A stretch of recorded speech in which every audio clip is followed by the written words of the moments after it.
আসসালামু আলাইকুম। একটা খবর, সেটি অর্থনীতির জন্য ভালো খবর না। যেই কথা বলা হয়েছিল সেই কথা রক্ষা করা হচ্ছে না। ফলে কি হবে, তার ফলে এটা বোঝা খুব মুশকিল। কথাটা হলো এই, যে একটা খবর দেখলাম, দুর্বল 12 ব্যাংককে 52,500 কোটি টাকা ঋণ দিয়েছে কেন্দ্রীয় ব্যাংক। তাহলে এটা পরিষ্কার হলো 10 মাসেও যে ব্যাংকগুলো দুর্বল হলো এবং যে ব্যাংকগুলো লুটপাটের শিকার হয়েছিল শেখ হাসিনার আমলে, সেইগুলো এখনো মেরুদণ্ড সোজা করে দাঁড়াতে পারেনি। এখন কেন পারেনি?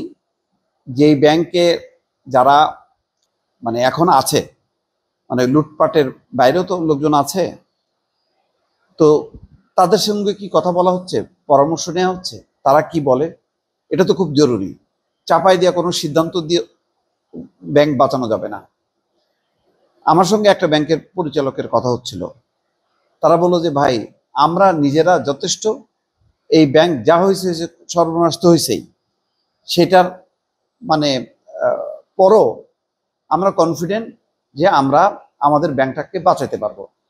কিন্তু কেন্দ্রীয় ব্যাংক এখন তার ফ্রি স্টাইলে সিদ্ধান্ত নিচ্ছে যে এই ব্যাংকের সাথে ওই ব্যাংকের সংযোগ ঘটিয়ে বা একত্রীকরণ করিয়ে তারা সবল করবে। তো এটা হবে, এটা মানবে?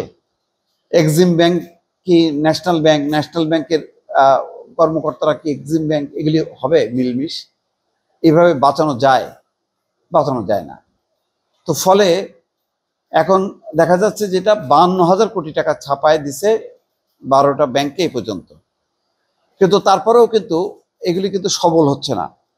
ফলে শুধু টাকা সাপ্লাই না, এর বাইরেও যেই পরিচালকরা এখন আছে, যারা লুটপাটের সঙ্গে জড়িত ছিল না, সেরকম পরিচালকরা তো আছে। ফলে তাদের সাথে ইন্ডিভিজুয়াল আলাদা আলাদা কথা বলে কিভাবে সেই ব্যাংকগুলোকে বাঁচানো যায়, সেই চেষ্টাটা যদি না করা হয়, শুধু ওই আমি যেটা মনে করলাম একটা তত্ত্বগতভাবে আমি চাপাই দিলাম আর সেটা হয়ে গেল, এটা মনে করার কোনো কারণ নেই। বাংলাদেশ ব্যাংকের তথ্য অনুযায়ী গ্রাহকের আমানত ফেরত দিতে ডিমান্ড লোনের মাধ্যমে 10টি ব্যাংক পেয়েছে 33,000 কোটি টাকার বেশি। পাশাপাশি 9টি ব্যাংকের চলতি হিসাবের ঘাটতিতে থাকা 19,000 কোটি টাকাও রূপান্তর করা হয়েছে ডিমান্ড লোনে।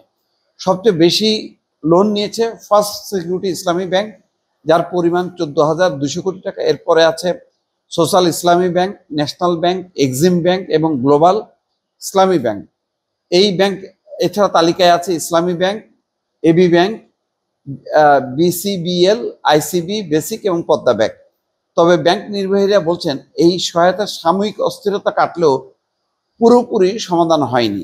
এক্সিম ব্যাংকের চেয়ারম্যান নজরুল ইসলাম স্বপন বলছেন, আমাদের ব্যাংক সাধারণত 50-100 কোটি টাকা লেনদেনে অভ্যস্ত, সেখানে 8 থেকে 8.5 কোটি টাকা খুব বেশি নয়। অবশ্য আগের চেয়ারম্যানের সঙ্গে অনিয়ম হয়েছে, তাই গভর্নরের সহায়তা পাওয়া জরুরি ছিল।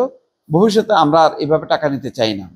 ভালো কথা, কিন্তু এক্সিম ব্যাংক কিভাবে চলবে সেইটা তো তার পরিচালকদের স্বাধীনভাবে তাদের পরামর্শ নিয়ে একটা উপায় বের করতে হবে, কিন্তু সম্ভবত সেটি করা হচ্ছে না আমি যতটুকু জানি। এসআইবিএল এর ব্যবস্থাপনা পরিচালক শফিউজ্জামান বলছেন, রিটেল গ্রাহকদের নিয়ে সমস্যা নেই, তবে ব্যাংকের কার্যক্রম পুরোপুরি স্বাভাবিক হতে আরো 6 থেকে 1 বছর সময় লাগবে। এখন লাগবে বুঝলাম, কিন্তু তারপরও কি নিশ্চিত যে সেটা নিজের পায়ে দাঁড়াতে পারবে? এই প্রশ্নগুলি থেকে গেল। গভর্নর একাধিকবার বলেছিলেন যে টাকা ছাপিয়ে আর কোনো ব্যাংকের ঋণ নয়, তবে বাস্তবে সেই নীতিতে অটল থাকা সম্ভব হয়নি।